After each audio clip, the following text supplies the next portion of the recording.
Welcome to the Lead with Your Soul podcast. I'm Michelle Wright, your host and fellow traveler on this journey of self-discovery. This podcast is designed for women navigating life transitions and yearning to embrace their true selves. I'll be sharing my personal journey from navigating the complexities of divorce and blending families to reshaping my career to something that resonates with my soul. With 3 decades as a teacher and mentor, I'm here to share insights, heartfelt stories, and practical strategies. Together, we'll explore how to cultivate self-love and create the vibrant, fulfilling life you deserve. Join me each week as we dive deep into the art of living authentically. Welcome to the Lead with Your Soul podcast. I'm Michelle Wright, your host, and I'm so glad you're here. Today, I'm going to be talking about health. I'm not a doctor, I'm not a nurse, so none of the things that I am sharing with you should be used for your own diagnosis or your own health. You need to do your research and connect with your medical team and medical professionals. But I thought it was still important to share because I have learned so much this year about our health. As a 56-year-old woman, there has been different shifts in my body, and it makes sense. And also what is starting to happen over the last just few years, and I'm talking 5 years, the research that women PhD, women doctors are doing for women has just changed the scene for us as women in the healthcare system. So for me, when I'm talking about health, I wanted to share some big ahas that my husband and I had this year. We were driving to go out to the island, needed to pick something up, and then we were coming back. And so we got a book on tape. And in other podcasts, I had seen a recommendation for a functional doctor called Mark Hyman, and he had a book called The Young Forever, doing functional medicine, which means he's looking at health very differently. And so this was a brand new term for me. I'd never heard that, functional medicine. And he said, yes, typical medicine is actually really focused on when something's already happened in your body. You might already have diabetes. You might already have a disease. And so then they're looking how to deal with that health crisis at that moment. Where functional medicine is actually trying to get ahead of it. So you go earlier, you go get blood tests, and he has all of these different charts and blood tests. And unfortunately in Canada, we can't have access to that. There are different avenues that I have gone towards to try and help me, which may be an option for you. I'm not sure. So by us looking at that and just looking at health so differently, looking at health from, you can do something before, which we all know, right? An apple a day keeps the doctor away. We've heard that. We know that we need to move. We know that we need to eat. It was by listening to his book that all of a sudden I was starting to understand the why. And maybe some of you got that many years ago with different people. I never did. I would go on these yo-yo diets. I would lose lots of weight and then go off the diet and gain all the way back. And that's been my life. Yo-yo this way, yo-yo that way. Yo-yo this way, yo-yo that way. So there's some big shifts. One of them for my husband and I is that we are looking at our health at a functional way.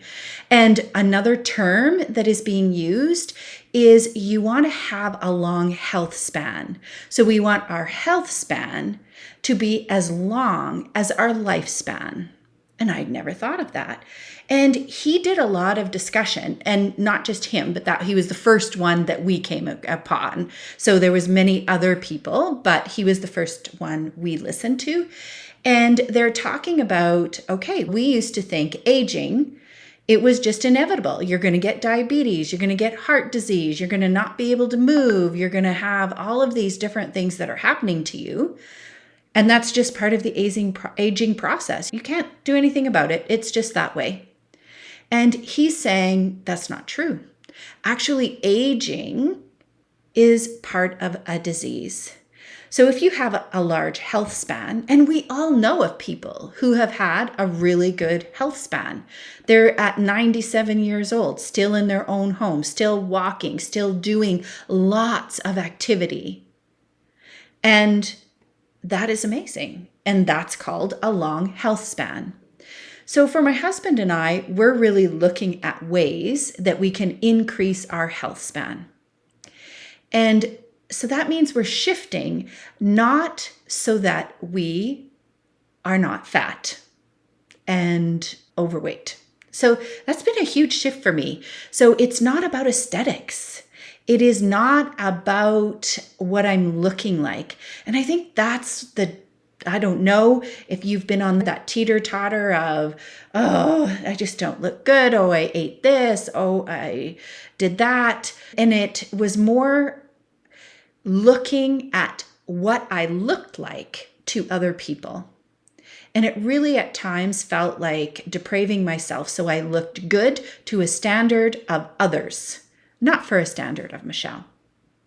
So this started me rethinking. And then we got from him, I actually started listening because he has another book and he's What the Heck Should I Cook? What the Heck Should I Eat? And so he actually does a dive into food. He does WTF should I eat? And he just dives right into food. He recognizes that he is not an expert in these areas. He was doing research and pulling it together. But it was just amazing to listen to, and also really shifted why we eat some things and why we don't eat others. For example, there is clear evidence, no matter where you go, that we should not be eating sugars. So what does that mean? That means that bread is sugar. Donuts are sugar. We know that, but pasta is sugar. So how can you do ones that don't have flour and look at it in different ways? I am an obsessive cracker eater, so I have been looking how to make lentil crackers, which have more protein in them, and just exploring that way. Just exploring getting away from flour and sugars in all areas, and especially this one.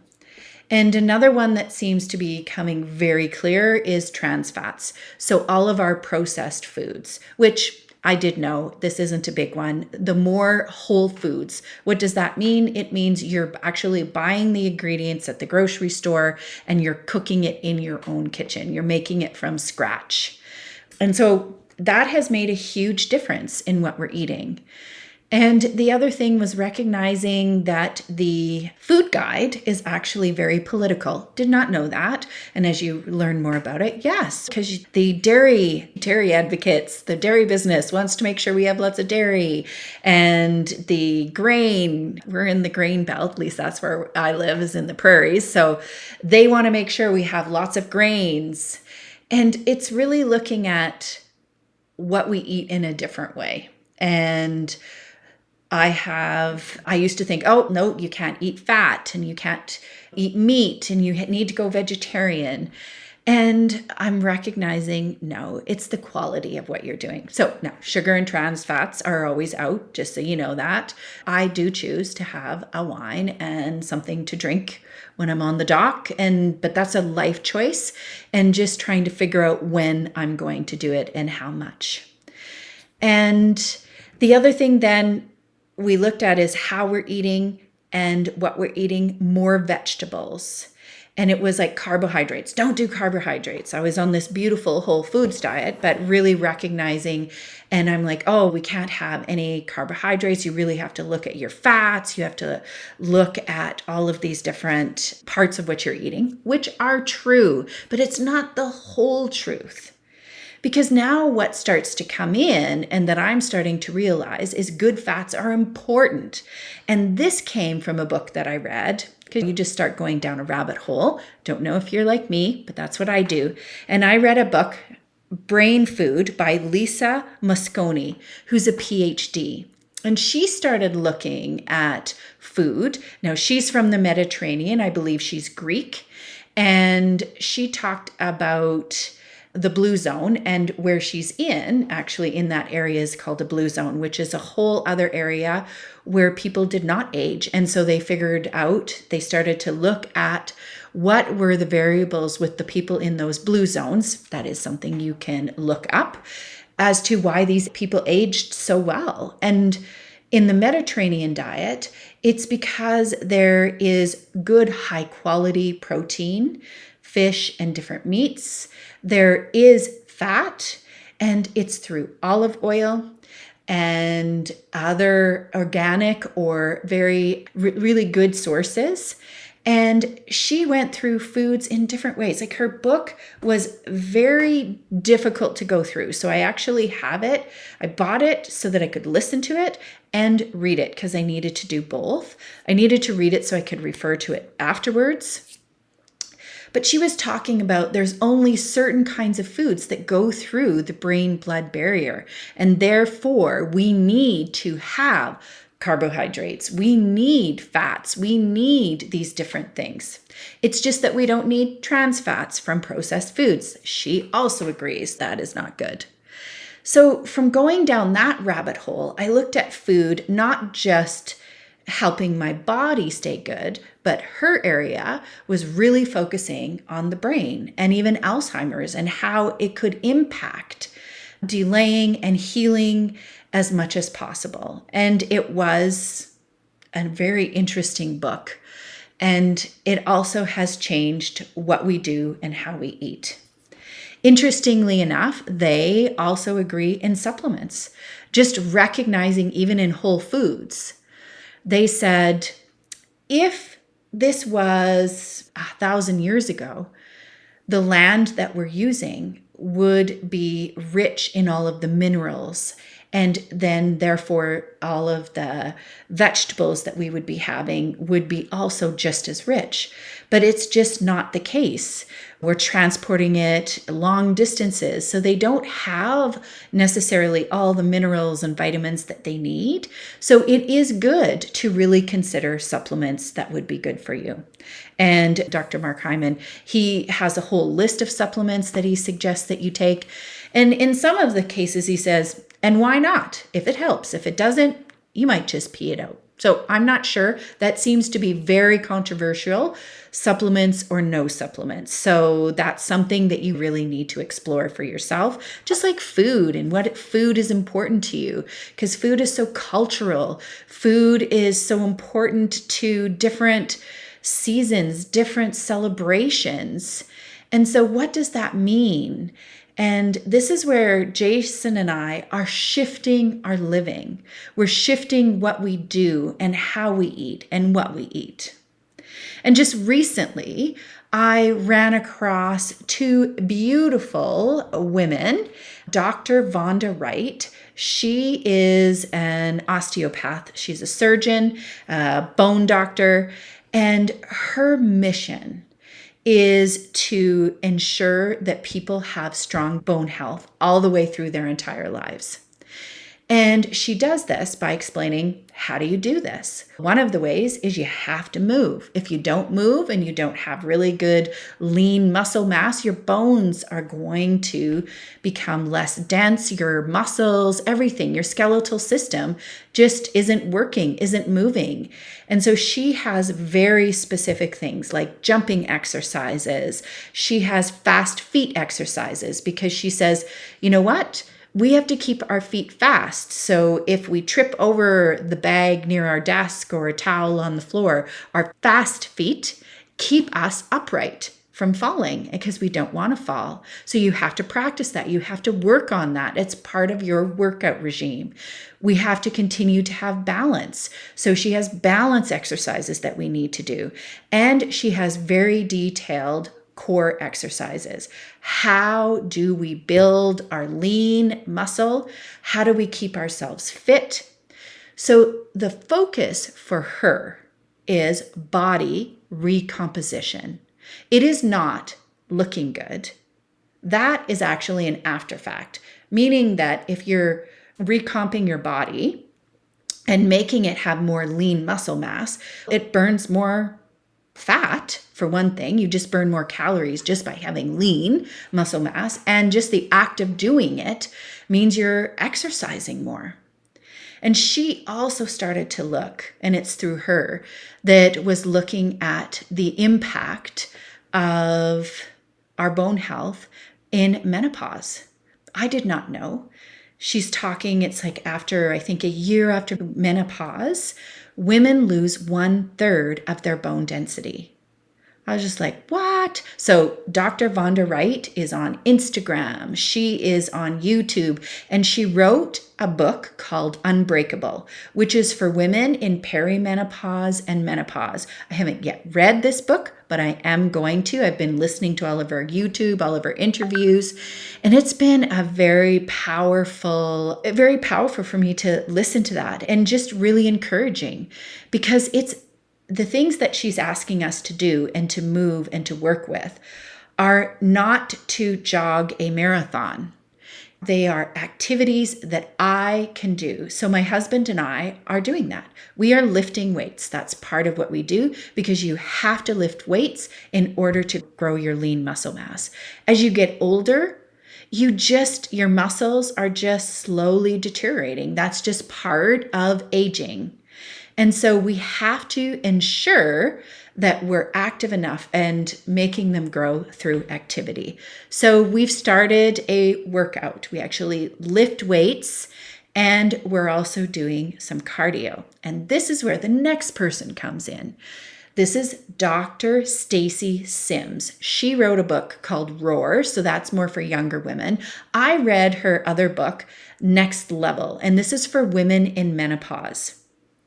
And now for her, she is a PhD, and she is talking about the importance of women lifting heavy stuff. And she says the word, you just have to lift heavy stuff.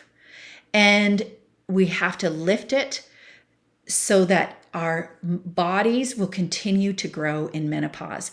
And it's very scientific. She talks about all the scientific terms, and she talks about how when you lift and how much you lift, if you start doing this, actually estrogen will naturally start being a hormone that will be replaced in your body. So it's very important that this happens, and it's very important that women have this lean muscle mass. I say women. I'm focused, these are women doctors. That's why I'm excited about them. My husband is on the journey. He also needs this. And we are lifting heavy things. And she really helped me look at how we eat differently. Another big thing that Dr. Vonda Wright also agrees, but Dr. Stacy Sims really talks about protein. And she is like, women do not eat enough protein. We need 1 gram of protein for every healthy pound that we are. So for every healthy pound, 1 gram. So that is a lot of protein to eat in a day. If you're eating your breakfast, your lunch, and your supper, you need this protein. And so you have to do it in many different ways. Figure out what protein you do have. I've started adding nutritional yeast to what I've been eating. There's this other podcaster, Salad with a Side of Fries. I listened to her podcast. I can't remember her name. I'll put it in the notes. And she is just really talking about good, healthy eating and what this looks like in your life. And that's why she says salad with a side of fries, meaning you can have both. How do you eat so that you'll continue to eat well? And Dr. Vonda Wright and Dr. Stacy Sims really talk about women are not just teeny tiny men. We have a different physiological system. Our hormones throughout our entire lives are fluctuating. So what we do at different times of our life needs to change. So if you're actually still ovulating and menstruating, that's what Roar is about. It's talking about how you train differently at different times of the month. I'm in menopause, so I'm looking at that, and she says, okay, this is what you need to do if you're menopausal. Now, for everyone, it is talking about eating straight away in the morning. You have to have protein. So Dr. Stacy Sims talks about a protein coffee and then does her workout. And it's so important because she talks about women wake up, we have a cortisol response. And if we don't, what ends up happening is that we become glucose intolerant. She has many scientific words for it. Essentially, what she's saying is that we need to eat. And even an hour after we do our workout, we need to make sure we eat our meal that has lots of protein in it. Because the body needs it. If it doesn't do it, the body's going to start saying, oh, you know what? You're in a famine, you're doing all this exercise, and we are going to make you insulin resistant. We're just going to move all this food to store it because it looks like we have no food. We're in the middle of a famine, and you need food. So you have to go get food. And then as soon as you're starting to eat regularly, we'll let this come out of storage. Essentially, once again, I am not the expert. They are the experts. I would go to them. But it was just so interesting, that idea that we are not small men. Going to these women, scientists, doctors, recognizing what we need to do for our bodies has really changed for me. Another piece that has really changed for me is recognizing bioidentical hormone therapy. And not everybody is in agreement. Even when you have Dr. Wright and you have Dr. Stacy Sims, they are not in agreement on whether or not you need to take it or don't need to take it. So this is another thing that's out there, difficult to go through. I know 5 years ago, I went to my doctor and I said, I believe I need to go on hormone therapy. And he said, 5 years ago said it's not recommended. A year ago, I went and he said, yes, actually, now it is. And once again, it is female doctors going in. It's probably not just female doctors. I guess the ones I'm listening to, I'm going to be totally honest, the ones I'm listening to on YouTube are female doctors and gynecologists. And they're talking about the importance of hormone therapy and what it does for your body, how it helps us. If you're interested, I'm just going to put the link of the YouTube that I listen to. What I went to my doctor. Now in Alberta, I can get the doctor to give me some medications, some bioidentical hormone therapy, but not others. And I don't get regular blood work. And when I say to make sure I'm at the same levels. So what I ended up doing was I actually went to a company where I pay for it. It costs more money. So it's $400 the first visit, $200 the second visit. And they track all of the different hormones that I'm taking. They track it, and I have blood tests, and it lets us know what we need to do. Not sure if this is something that is interesting to you or you might want to look at. I just have really shifted in my thinking about my body. And that's why I wanted to come on here, was what I thought beauty was and health was looking skinny. And I recognized that for a lot of my life, I was just looking skinny to other people. And the real shift is about choosing to do these activities, choosing to eat healthy for my own health, recomping my body for my own health. And many people made a shift before. This for me is just a shift of I want a long, healthy lifespan. These are just some of the areas I have touched on and explored. I am not a medical practitioner. I am only someone who uses the knowledge of the medical system. I thought I would share it. You do your own research, you go to your own medical team, you figure out in your area what you can get and what's important for you. So until next time, my dear listeners, keep leading with your soul. That wraps up another episode of the Lead with Your Soul podcast. I'm so grateful you chose to spend this time with me. As you navigate your own life transitions, Remember to be gentle with yourself and embrace the journey. If you found value in today's episode, please subscribe and share it with others who might benefit. Join me next week for more insights and inspiration. Until next time, keep leading with your soul.